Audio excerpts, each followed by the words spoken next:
Você já parou para pensar o quanto a tristeza vem tomando conta da sua vida? E que na maioria das vezes que você tá assim, tudo parece meio nublado, meio cinza, e os problemas parecem sem saída. Pois é, tem muitas pessoas que vivenciam isso quase todos os dias, e é por isso que hoje nós vamos falar sobre esse tema, conectando com outros vídeos anteriores que já falamos aqui sobre depressão, sobre espiritualidade.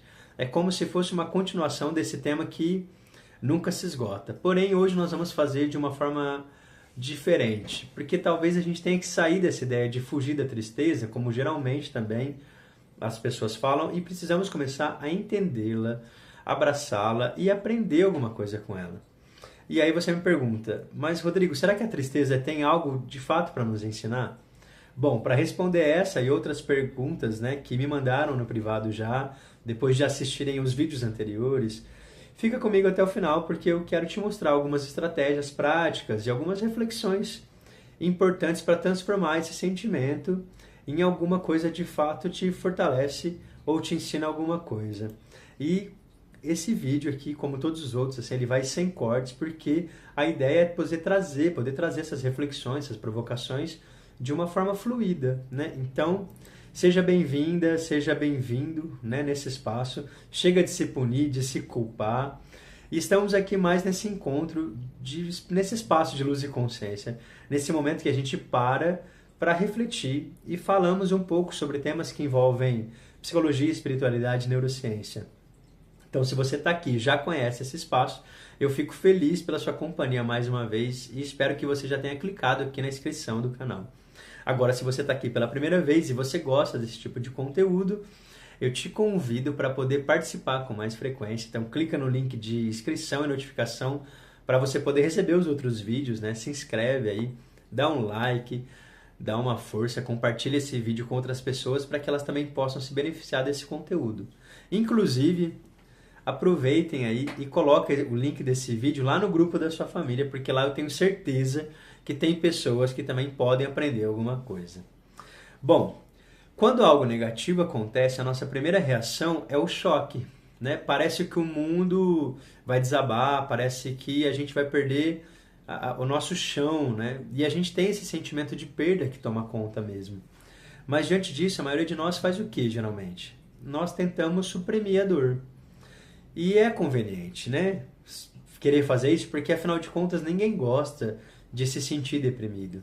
Nós fugimos, geralmente, né, através de uma busca de dopamina rápida, né? Porque a dopamina vem através do excesso de comida, de horas infinitas que a gente fica em séries, em filmes, caçando coisa na televisão, o uso e abuso de álcool e outras substâncias também, né? Pornografia, que mais? Redes sociais, jogos, joguinhos no computador, no celular, ou qualquer coisa que eu vá fazer para poder mascarar a tristeza que de fato eu estou sentindo. E aí eu te provoco a pensar nesse momento, né? Qual que é a tua fuga? Qual que é a sua forma de fugir? Para não encarar a sua tristeza e você corre atrás dessa dopamina rápida, né, que você vai conseguir nesses meios, né? Conta aí pra mim, escreve aí nos comentários qual que é a sua forma de fugir, geralmente não encarar a sua tristeza.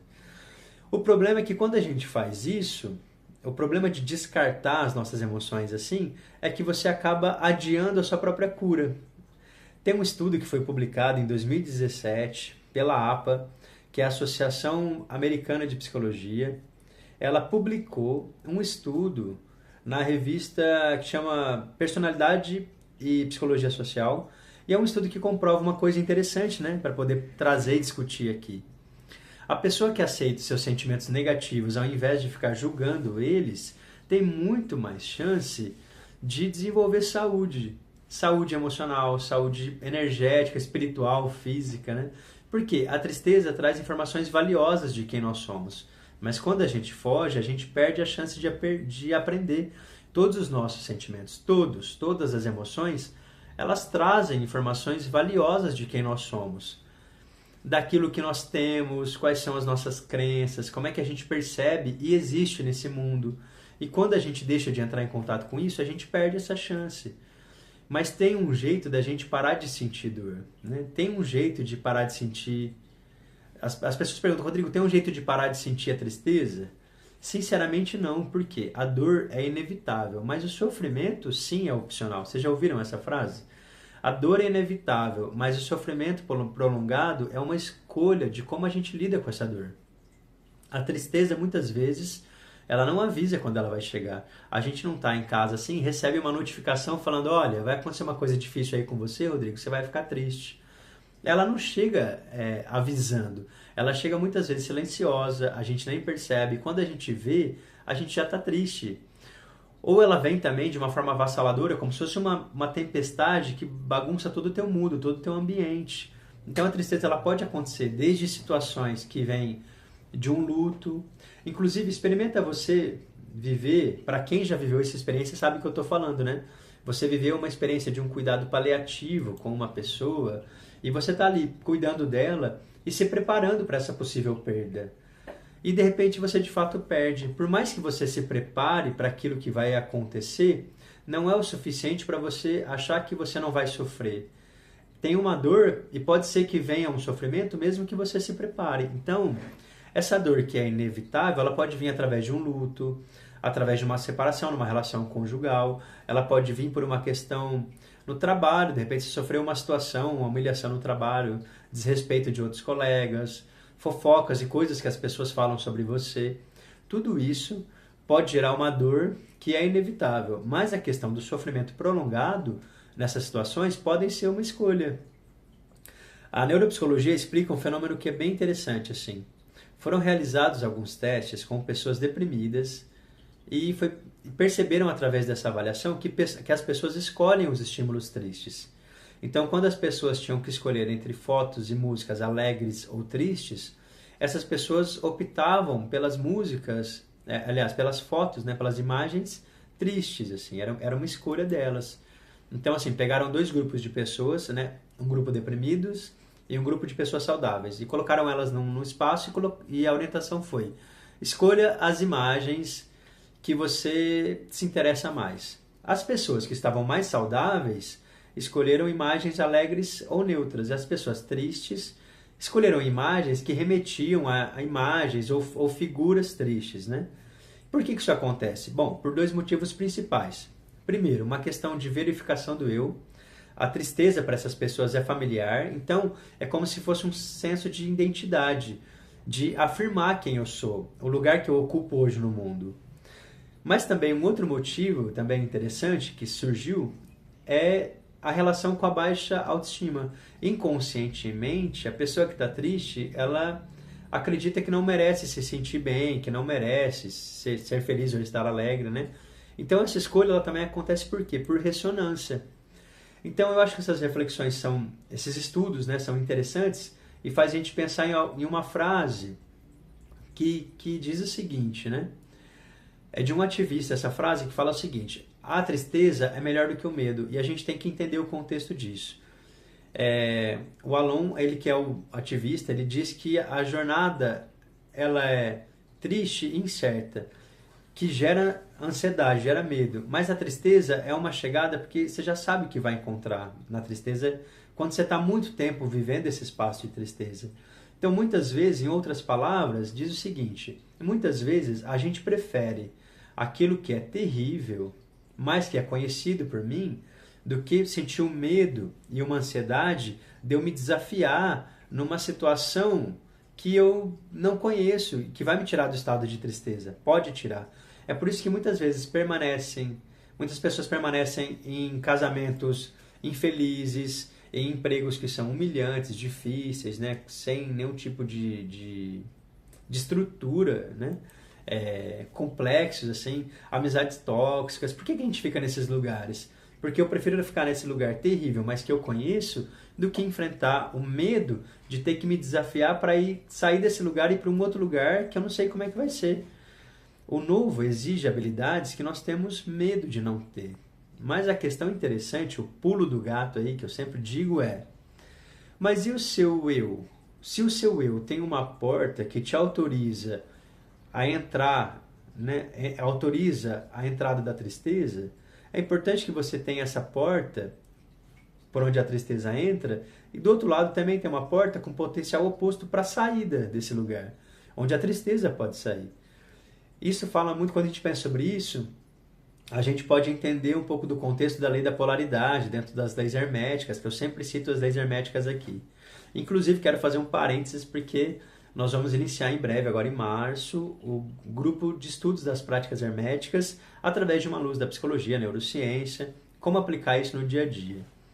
Mas a lei da polaridade, ela fala exatamente isso também, quando a gente olha por essa perspectiva. Se tem um caminho para entrar, tem que ter um caminho para sair. Se tem um caminho que me faz entrar na tristeza, tem que ter um caminho que me faça sair dela. Claro, a gente não pode ignorar aqui a neuroquímica disso tudo, a neuroquímica da tristeza. Depende se você já tentou de tudo e o teu corpo de fato não responde, não tenha vergonha de buscar uma ajuda especializada, porque tem várias pessoas, né? A gente precisa pensar que tem profissionais aí especializados na área de saúde, psicólogos, psiquiatras, dependendo da situação, psiquiatra, né? Porque talvez precise entrar com medicação, se tem uma questão neuroquímica, inclusive, acontecendo, né? Para além das questões sociais, emocionais e energéticas, né? Mas o importante é que a gente precisa equilibrar aquilo que, de alguma forma, emocionalmente ou biologicamente, a gente desajustou. E para todos nós o convite é o mesmo, né? Não use a tristeza como sua moradia definitiva. Ela tem que ser um lugar de passagem, um lugar de transição. Ela não pode ser o seu destino final, entende? Então, assim, ficar triste pode ser interessante? Pode, porque, como eu falei no início, a tristeza nos provoca, ela nos convida a olhar para uma informação que a gente só encontra na tristeza, não encontra na alegria. Já ouviram falar ou já perceberam, né, que os maiores avanços que nós tivemos em tecnologia ou outras ciências vieram a partir de situações de crise. A gente passa por uma dificuldade e a gente se mobiliza para tentar sair dela. Aí a gente cria coisas fantásticas, inclusive. Se o mundo fosse só perfeição e alegria, talvez a gente não precisasse ficar tão preocupado em evoluir assim, estacionasse, né? Então a tristeza é um lugar que a gente passa para observar, para eu olhar para o meu eu interno, para olhar como as coisas me pegam, para as minhas crenças, para aquilo que eu penso, para aquilo que eu acredito, para aquilo que eu sinto. Mas ela tem que ser uma passagem, ela não pode ser a sua morada. Então, para que a gente faça essa travessia e encare essa porta de saída, porque a gente tem potencial oposto, uma coisa que eu até falei em outros encontros, em outros vídeos, algumas lives, durante as aulas, né? É que o nosso corpo humano ele é muito inteligente, ele tem um poder compensatório muito grande. Se a gente adoece de um lado, a gente tem um poder de compensar essa falta para algo que a gente tem um potencial. Como eu digo, né? Pessoas que têm uma dificuldade, por exemplo, visual, não conseguem enxergar ou ficaram cegas, seja por acidente ou por uma questão até biológica, fisiológica, essas pessoas que não enxergam desenvolvem um potencial de escuta, de audição muito grande. Pessoas que perderam movimentos de uma parte do corpo acabam desenvolvendo potencial de maior força em outras partes do corpo. Então nosso corpo tem um potencial inteligente compensatório. A gente tem que entender que se a tristeza me coloca dentro de um lugar, ela também pode gerar um potencial compensatório que vai para um outro lugar, que eu preciso entender para onde foi. Se tem uma porta de entrada, tem que ter uma porta de saída. E a ideia hoje é apresentar para vocês algumas estratégias que a psicologia, a psiquiatria, a neurociência compartilham sobre como parar de sentir tristeza independente dos seus gatilhos, né? De onde essa tristeza vem. Lembrando que, claro, não existe uma receita de bolo, então você não vai assistir esse vídeo e seguir essas regrinhas, né? E pronto, e curar todos os seus problemas e nunca mais vai se sentir triste, né? Porque cada vida é única e a gente sabe disso. O processo da tristeza é muito pessoal e envolve vários fatores. Mas a forma como nós lidamos com tudo isso é muito particular também. Então, apenas entenda que é um conjunto de pequenas soluções, pequenos passos, que se somam, porque a grande questão muitas vezes é que a gente quer resolver esse bloqueio, né, esse processo inteiro, e a gente está sem força, não tem condições emocionais, não tem repertório para isso. Então, dividir isso tudo e poder construir, a gente tem que construir esses blocos e tijolinhos para quê? Para que a gente possa ir aos poucos, né, atacando uma coisa de cada vez, né? Atacando mesmo. Se a tristeza me gera uma coisa, eu vou lá, ataco isso, tiro, minimizo o impacto disso na minha vida, aí eu retiro isso, aí eu olho para outra situação e olhar assim, isso vai gerando em mim uma sensação de que sim, eu posso sair desse lugar. Porque as vitórias que a gente consegue na vida diante de uma situação, dentro de saúde mental, às vezes o progresso é muito pequenininho, mas a gente tem que aprender a vibrar, a comemorar, a celebrar as nossas pequenas vitórias. Então eu vou compartilhar com vocês algumas coisas a partir de agora e eu espero que de fato isso ajude nas suas reflexões, nas suas questões. A primeira coisa que talvez seja fundamental para a gente lidar com a tristeza, eu já falei no início, é abraçar. Abraça a sua tristeza. Você tem que acolher esse sentimento ao invés de ficar fugindo dele o tempo todo. Você ficar evitando a tristeza não é só uma questão de você pensar que isso é impossível de trazer tua cura. Fazer isso traz mais prejuízo para você do que ganho, né? Jamais a gente pode se curar daquilo que nós negamos, né? É daquilo que nós negamos sentir. Tem uma frase do Jung que ele fala o seguinte: aquilo que você nega te submete, aquilo que você aceita te transforma. Ou seja, o que você resiste, persiste. Enquanto você resiste, né, diante de alguma situação, ela vai persistir. Então não é uma questão da gente rejeitar os aspectos indesejados da personalidade, que é a sombra. Mas que quando a gente faz isso, a nossa sombra, no caso, ela ganha muito mais força e controle sobre o nosso comportamento de uma forma inconsciente. Enquanto que, quando a gente aceita, isso permite uma transformação e até em algum certo ponto, né, a própria integração. Ou seja, se eu faço de conta que a tristeza não existe, né, eu tento fugir dela, ela vai permanecer. Enquanto eu não olhar para ela, ela não vai embora. Então, o alívio só começa a acontecer quando a gente encara o que a gente sente. E quando eu encaro, né, e eu reconheço e falo, olha, tem uma tristeza aqui, aí somente aí eu posso trabalhar com ela. Só aí eu posso manejar a tristeza. Só se eu acredito que ela existe. Então, mesmo que seja desconfortável, reconhecer, abraçar a própria tristeza, talvez seja o primeiro passo para que ela possa diminuir. Buscar o refúgio nas suas compulsões, comida, remédio, álcool, né? Às vezes a gente vai buscar medicação, inclusive às vezes até sem prescrição, pega o remédio do amigo, do vizinho, do colega, que fala para você, tomei isso, resolveu, viu, passou. Aí você vai lá e você vai pegar esse remédio dele, assim, sem prescrição, que ele fala, serviu para mim.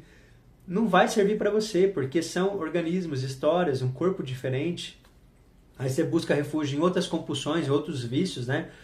Jogos, cigarro, quem mais? Pornografia e qualquer outras coisas. Aí você tem comportamentos inadequados para tentar minimizar. Mas esse refúgio não muda o quadro, ele só vai adiar o teu enfrentamento necessário. Eu tomo medicação, às vezes, minha anestesia eu fico bem. Tá bom, mas uma hora você vai ter que parar com a medicação, não vai? E aí volta a ficar mal, né? Você quer tomar medicação para sempre? Sem um processo psicoterapêutico adequado, de repente você não consegue sanar isso, alcançar essa consciência, né? Sobre os gatilhos e como manejar isso. Não é tirar, né? Um outro gatilho que ajuda, né? Tem uma outra coisa que ajuda muito mais também muito mais do que a gente imagina, né? E que ajuda a gente também a validar a tristeza e que é comprovado, inclusive, por algumas pesquisas científicas aí, que é o ato da gente chorar. Exatamente, o choro, aquele choro profundo, sabe? Que chega a lavar nossa alma, assim. Muitas vezes ele tem uma capacidade de cura muito forte. Se você puder chorar, isso é muito bom, né? Cientificamente, assim, isso é muito bom. Vou falar um pouquinho sobre isso agora. E se você puder chorar ainda, inclusive, na companhia de outra pessoa, né? Alguém que tem uma escuta adequada, sem julgamento, nossa, melhor ainda. A gente tem que aprender a chorar. A gente aprendeu na vida que chorar é um ato vergonhoso, né? Chorar remete à fragilidade, fraqueza, né? Mas ao contrário, chorar é uma baita de uma medicina, sabe? A gente precisa aprender, né? A gente precisa aprender a chorar e a gente tem que aprender a ouvir e também oferecer. Quando a gente aprende a se acolher através do choro, porque tem pessoas que falam assim, eu não consigo chorar. Então eu vou dar uma dica, põe aquela música que na adolescência você ouvia, chorava bastante, pensando nas coisas que você estava sofrendo, bota para chorar, porque tem música que é boa para chorar. Então assim, inclusive se você tem indicações de músicas boas para chorar, também escreve aí embaixo para as pessoas que vão assistir e que não conhecem música boa para chorar, põe aí. Olha, essa música é fantástica, né? Mas a gente tem que entender, a gente tem que aprender a se acolher para que a gente possa também aprender a acolher o outro, né? Aprender a chorar, se acolher, para que a gente possa ser o ombro de alguém que precisa. Isso é importante. A gente tem que aprender a receber acolhimento e também oferecer, acolher alguém para poder ouvir o desabafo dessa pessoa também é um processo essencial, porque hoje você olha o mundo aí, de repente você hoje oferece o ombro e pode ser amanhã você que precisa de um ombro, né? Então, para você poder te ajudar nesse processo, você pode sim usar música, uma música que de repente marcou a tua história, né? Chore, chore. Você terminou um relacionamento, aí você estava vivendo um processo de luto, que música que você ouvia? Então ouça, né, canções, músicas que te ajudam a liberar o choro, porque isso pode ser muito interessante, porque somente nós, seres humanos, temos o que a gente chama de choro emocional. E alguns estudos mostram que chorar ativamente, quando a gente chora ativamente, a gente também ativa o nosso sistema parasimpático. E aí acontece o quê? A gente acaba estimulando uma resposta de relaxamento. Então, por isso que chorar, cientificamente, tem um efeito calmante real. A gente chora, a gente relaxa. Quem nunca chorou bastante, logo depois de chorar, pegou no sono, né? Às vezes pegou no sono chorando, né? Então, chorar tem um efeito calmante mesmo, assim, quase como a camomila, né? Inclusive tem pesquisas recentes avaliando a questão do choro em animais, né? Às vezes se você tem um animalzinho aí, você vê ele, parece que ele está chorando, parece que ele está triste. Então, estão começando a entender também esse mecanismo nos outros seres, né? Mas até então, até nesse momento, assim, o ser humano ele é o único que tem essa capacidade do choro emocional, né? Então, isso é interessante poder pensar. Um outro ponto importante que eu quero deixar como reflexão é que você não tem que ficar chateado porque você está triste, né? Parece contraditório isso, mas muitas pessoas ficam se punindo por sentir emoções negativas. Então é isso, você tem que entender que isso é humano, que isso faz parte, né? Tem um estudo também que foi publicado num jornal, é uma revista, na verdade, né? Numa revista americana, que é a mesma revista, né? Personalidade e Psicologia Social. E tem um estudo lá que concluiu o seguinte: alguns indivíduos que aceitam as suas experiências emocionais ao invés de ficar julgando, se sente muito melhor a longo prazo também. Então, ao invés de você ficar se culpando, tenta enxergar a sua tristeza como oportunidade de aprendizado, que eu falei no início. É uma oportunidade de aprendizado, de crescimento, porque todas as nossas emoções trazem informações valiosas sobre nós. Então, tem percepções sobre a nossa vida, como eu falei antes, que a gente só alcança no nosso silêncio da dor e da angústia. Então, não fica brigando com você. A tristeza é um processo difícil? Muito. Tem pessoas que vivem muitos períodos de angústia, por exemplo, né? A angústia, ela tem uma coisa interessante na angústia também, né? Longo período de angústia, quando a gente passa, né, apesar de ser muito doloroso e difícil, mas ela atua como se fosse um instrutor intenso nosso sobre a nossa vida. Proporciona de fato lições profundas que raramente a gente aprenderia, como eu falei, no momento de alegria ou de calmaria. A gente passa pela angústia e ela força a gente a reavaliar nossa existência. Ela permite transformações internas que são muito significativas. Só que assim, meu amigo, você tem que ter muita coragem, né? Por isso que eu falo, fazer terapia, olhar para essas questões é um ato de coragem mesmo. Para a gente poder se encarar, inclusive, assim, sabe? Então, uma das principais lições que a angústia, a tristeza prolongada ensina pra gente é que gera um aumento do nosso autoconhecimento, das nossas prioridades. A dor profunda força a gente a entender a nossa própria fragilidade, identificar o que realmente importa na nossa vida, separando aquilo que é essencial daquilo que é superficial. Fortalece a nossa emoção, nossa resiliência, a valorização da realidade, gratidão, aumento de empatia, compaixão, mudança de perspectiva, né? De repente ajuda a minimizar o impacto de alguns aborrecimentos diários aí, né? Porque a pessoa passa a ter uma perspectiva de que pequenos problemas não são o fim do mundo, né? Após ter sobrevivido a uma dor maior. Vocês já viram pessoas que passaram por situações de quase morte, de catástrofes, né? E quando volta desses estados, fala, cara, a vida é muito mais do que isso. E começa aí a valorizar pequenas coisas, né? Então, a angústia profunda de uma dor que a gente vive faz a gente mudar de perspectiva. Então, tem coisas interessantes que podem acontecer aí nesse espaço, nesse buraco, né? Da angústia. Como se a vida se calasse para que a gente pudesse realmente ouvir o que a vida quer falar pra gente. A gente não consegue ouvir as coisas no barulho da vida, né? A gente precisa desse silêncio interno e a angústia proporciona esse silêncio interno para que a gente possa ouvir a vida.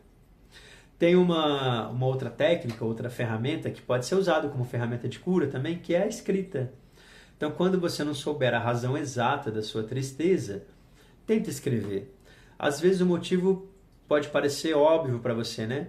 Terminei um relacionamento, reprovei numa prova que eu prestei, perdi emprego. Parece óbvio, mas em outras situações, tem situações que a tristeza vem sem causa aparente, né? Ah, não sei porquê, mas eu tô triste. Nesse caso, pega um papel e uma caneta e escreve à mão. Não é teclado, não é smartphone não, tá? Não digita não.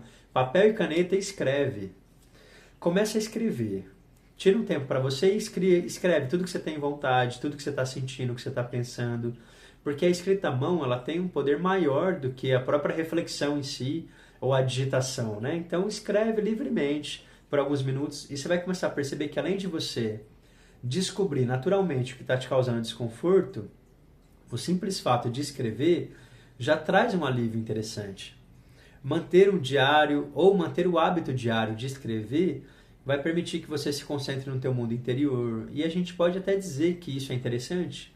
Por quê? Uma vez eu vi um vídeo do Rossandro Klinger, que é psicólogo também, palestrante, fala vários temas sobre autoconhecimento, autoamor.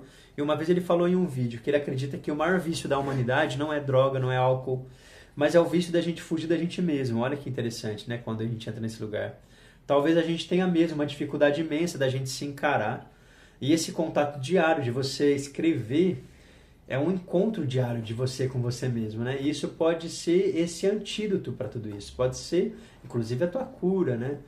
A gente também precisa fazer o quê? Vencer a nossa ruminação mental. Então, sempre que for possível, sai dessa ruminação psicológica que fica nos teus pensamentos, que te entristece. Porque ruminar é ficar preso num loop mental, pensando em tudo que deu errado, no que pode dar errado no futuro. Então, esse hábito de ficar ruminando, ele contribui para os sentimentos de tristeza e é desnecessário, né? Ah, Rodrigo, mas como é que eu interrompo, né, esse hábito dessa ruminação psicológica? Então, para interromper o ciclo, uma das estratégias interessantes é envolver o seu corpo. De que forma? Faz uma atividade física intensa, vai correr, vai limpar a casa, né? Recentemente eu estava no atendimento com uma pessoa e eu disse para ela assim, antigamente as pessoas falavam assim, tá muito triste? Vai lavar a louça. Hoje em dia a gente percebe com alguns estudos em psicologia e neurociência que isso de fato talvez possa ser importante. Estou triste e vou lavar uma louça, né? Não pelo fato de lavar, mas pelo fato de eu fazer uma atividade e colocar toda a minha atenção naquela atividade que eu estou fazendo, né? E como eu dei o exemplo no atendimento, vai jogar tênis, vai fazer uma atividade física, um esporte. Para quê? Para que eu consiga colocar a minha cabeça e minha mente focada naquela atividade que eu estou realizando. E aí eu tiro o foco daquilo que eu estava pensando. Então, por um momento, eu consigo devolver para o meu corpo essa homeostase, esse equilíbrio, essa sensação de relaxamento, de um pouco de prazer, porque alivia e compensa um pouco aquela tristeza. Então arruma a casa, vai correr, toma um banho gelado, vai montar um quebra-cabeça, você precisa fazer algo manual, vai desenhar, vai fazer algo que envolva teu corpo todo, que exija tanta atenção sua a ponto de bloquear o pensamento repetitivo. Isso quando você está no processo de loop mental, tá? Então, alguns quadros depressivos severos, isso pode ser muito mais difícil, claro, mas nesses casos ainda talvez você precise de uma outra ajuda, que é, por exemplo, a ajuda medicamentosa, que pode ser essencial junto com psicoterapia, porque tudo isso pode ajudar a estabilizar minimamente, né, e trazer um mínimo de capacidade para você poder diminuir a ruminação. A gente sempre tem que pensar no corpo, né? A gente fica muito preocupado com a mente e esquece do corpo. E a gente tem que lembrar, como eu sempre falo, corpo, emoção, mente, espírito, a espiritualidade, aquilo que você acredita. Eu preciso envolver aquilo que eu acredito, as minhas crenças. Então isso é uma coisa também interessante, né? Envolva todos esses 4 aspectos. Outra coisa é buscar autocompaixão também. A gente sabe que a tecnologia tem influenciado muito o nosso estado de tristeza, de angústia, processos depressivos. A gente não pode também ficar obcecado pela nossa tristeza. Então, focar demais na falta de felicidade e ficar se preocupando em estar preso nesse estado de infelicidade acaba piorando o quadro. Então, ao invés de focar no sentimento em si, foca nas ações que você pode realizar, nas pequenas coisas que você pode realizar para se sentir melhor. que é uma coisa interessante. Então, como eu falei antes, cuidado com o seu smartphone aí, porque o uso intenso de aplicativo, cada vez mais pesquisas também e relatos provam isso, né? Por que cada vez mais a gente usa os aplicativos e cada vez que a gente usa, a gente vai usando e vai usando mais, assim, né? Porque, assim, tem alguns dados que vão mostrando pra gente que os aplicativos, eles são criados para trazer em você uma dependência psíquica. Você é o ratinho que eles ficam testando coisas. Então, o uso intenso de aplicativo gera dependência psíquica e isso está associado a cada vez mais níveis altos de solidão, depressão. Então, a gente tem que ser mais forte do que esses algoritmos em alguns casos. A gente tem que aprender a desligar, a gente precisa aprender a ser gentil com a gente mesmo. Então, desafia aí tua autocrítica, tua autocompaixão. Ah, mas eu não sei fazer. Então, aprende, porque ninguém nasceu sabendo. Se um aprendeu, o outro também pode, né? Com mais ou menos dificuldade, mas também pode. A autocompaixão é algo aprendido. Relaxamento, né? Relaxar é algo que eu aprendo. Se eu nunca aprendi, eu preciso aprender, eu tenho que desenvolver essa habilidade, né? Buscar formas de aprender. Então, usa o teu aplicativo para pesquisar lá como aprender a relaxar mais. Quais são as práticas que eu posso fazer? Então, vai buscar práticas que possam te ajudar nesse sentido. Vai buscar a psicoterapia, né? Vai entender que as coisas poderiam ser piores até, claro, né? Não no sentido de entrar numa síndrome de Poliana aí, mas de valorizar, de repente, em você os pequenos pontos positivos e as coisas que restam aí. Procura entender esse ponto de compensação que eu falei no começo. E é isso. Estabeleça essas bases para o teu sucesso, começando com as ações pequenas. Para quem já está numa tristeza profunda ou depressão, algumas tarefas simples exigem um esforço que é descomunal. Então, não tenta fazer tudo de uma vez ou tudo isso que eu falei. Começa, de repente, pessoas estão num estado depressivo tão intenso, tão crônico assim, que para ela talvez o ideal seja começar fazendo o quê?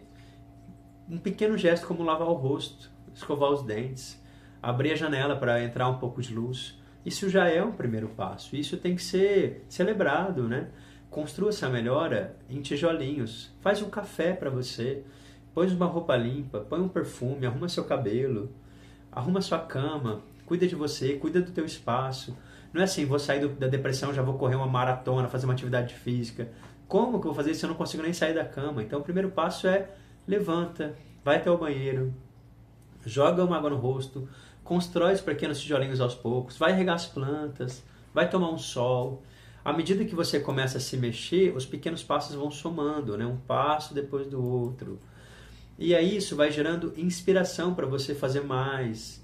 Você que nunca consegue arrumar a cama, hoje você arruma a cama e fala, puta, consegui arrumar a cama, né? Vou conseguir agora o meu criado mudo. Agora eu vou ajeitar aqui minha sala, vou ajeitar meu quarto. Então é isso. Não esqueça também desse princípio todo de você rir. Vai assistir vídeo engraçado, filme, fica próximo de pessoas engraçadas para que possam te fazer rir, vincular com coisas que trazem alegria, porque o sorriso liberta, libera endorfina, dopamina, tudo aquilo que você precisa. Isso reduz cortisol no teu corpo, né, neurologicamente falando, né? Então isso vai funcionando como um poderoso mecanismo de enfrentamento à dor. Lembra que eu falei a pesquisa no início do vídeo? Pessoas tristes têm uma tendência a escolher coisas tristes, músicas tristes, imagens tristes. Então tenha consciência sobre isso. Que mesmo estando triste, escolha imagens felizes, escolha músicas felizes. Eu estou triste, não vou ouvir a música que me coloca mais na fossa. Eu vou colocar músicas que me levantam. E vou cantar, inclusive, a menos que eu queira chorar. Aí eu ponho música triste para chorar, choro, esgoto, dou essa descarga e eu falo, pronto, agora eu vou colocar um patati patatá para dar risada e dançar, sabe? Então, assim, traz tua consciência para poder quebrar esse padrão de um looping que a gente fica, né? Isso é importante. E, finalmente, né, dependendo do caso, lógico, peça ajuda. Ter uma rede de apoio é uma coisa importante, fundamental. Convida seus amigos para conversar, para sair, né? Mesmo que seja um encontro virtual, assim. Procure buscar comunidades, espaços online ou físico, né? De pessoas que passam pelo mesmo que você, grupos de apoio, né? Precisa fortalecer tua rede social. Esses dias eu vi de uma pessoa que acho que ela vinha em algum lugar falando, olha, um psicólogo falou que eu precisava fortalecer minha rede social para sair desse lugar, mas todas as pessoas da minha rede social precisam de psicólogo, né? Então, ótimo, junta todo mundo e faz um processo de terapia em grupo, assim, mas busquem, né? olhe para aquela pessoa e busque aquela pessoa que pode entender a tua dor e que vai ter um efeito forte em você. Então, reformula seus pensamentos através dessa reconstrução cognitiva. Se você pensa que nunca mais vai encontrar ninguém que possa te ajudar, né, ou que possa te oferecer, ocupar esse espaço, muda essa narrativa. Troca os pensamentos que são irracionais, automáticos muitas vezes, por possibilidades positivas que ajudam a diminuir o impacto dessa tristeza. Traga consciência para esse lugar, porque trocar o pensamento não é uma coisa fácil de fazer, mas observa que tipo de pensamento permeia a sua mente aí. E por fim, vai identificar se o teu caso é uma depressão real, porque de repente não é só uma tristeza crônica, de repente é um processo depressivo real, né? Teu sono, se a alimentação mudou, perdeu interesse por tudo, se você não consegue se concentrar. Então, assim, quando for nesse carro, procura ajuda terapêutica, busca referência de bons profissionais, sabe? Bons psicólogos. Em alguns casos que precisar entrar com questão medicamentosa, psiquiatra, né? A gente não pode demonizar também isso. Tem serviços gratuitos de psicologia. Você não tem condição de pagar. Tem serviços gratuitos na comunidade, escolas, universidades que oferecem isso, CVV, mas não deixa de buscar rede de apoio. A tristeza faz parte da vida e tem que ser acolhida. A gente não pode estacionar o nosso carro aí na vaga da felicidade perpétua. Não tem jeito de ser eternamente feliz. Mas muito menos a gente tem que ir para a vaga da tristeza infinita. Quando a gente enfrenta o medo da jornada, a gente vai descobrindo que é possível a gente ter uma vida muito mais leve. E para a gente, de repente, para a gente encerrar essa reflexão, esse encontro de hoje, eu gostaria que você guardasse essa última reflexão assim. A jornada para fora da tristeza, ela dá medo, sim. Mas é o único caminho que devolve para a gente a vida. É percorrer essa jornada, faça a sua travessia. A tristeza conhecida, ela pode parecer um lugar seguro, a tristeza que eu conheço, mas já não é um abrigo porque ela vai te impedir de crescer, ela não vai te permitir florescer. De repente você precisa enfrentar esse medo de conhecer o outro lado da floresta, sabe? Atravesse a floresta. Não aceite morar onde você deveria apenas passar. Você não é a tristeza, você está vivendo um momento de tristeza, os momentos passam. Assim que a gente decide dar esse primeiro passo, mesmo que seja um passo pequeno, como lavar o rosto ou pedir ajuda. Então, se essa live de alguma forma fez sentido para você, ou se você lembrou de alguém, né, que foi importante ouvir, que a tristeza é uma chegada, mas o medo é apenas um pedaço da estrada. Compartilhe esse link com a pessoa também. Às vezes o seu compartilhamento é essa mão estendida para alguém que estava esperando isso no dia de hoje, né? Agradeço você por ficar até o final. Não esquece de deixar o seu curtir se você gostou. Inscreve no canal caso não esteja inscrito para a gente poder continuar essa caminhada juntos. Porque cada vez que eu vejo que vocês curtem ou que vocês escrevem alguma coisa para mim, isso me estimula a continuar aqui gravando e trazendo mais temas como esse para a gente poder refletir juntos. E comenta aqui embaixo. Você que ficou até o final, tira um minutinho aí para escrever. Qual é o seu pequeno tijolinho? O seu pequeno tijolinho de hoje que você está construindo? O que você vai fazer por você assim que essa live, que esse encontro aqui acabar, né?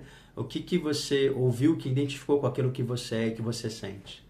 Bom, é isso. Eu fico por aqui, lembrando que você não precisa carregar o mundo nas suas costas sozinho, sozinha. Procura ajuda, acolha a sua dor, mas escolha. Todos os dias, escolha não estacionar nesse lugar da tristeza infinita. Um beijo grande no seu coração, tenha uma ótima semana aí, com muito mais luz e consciência. Até a próxima.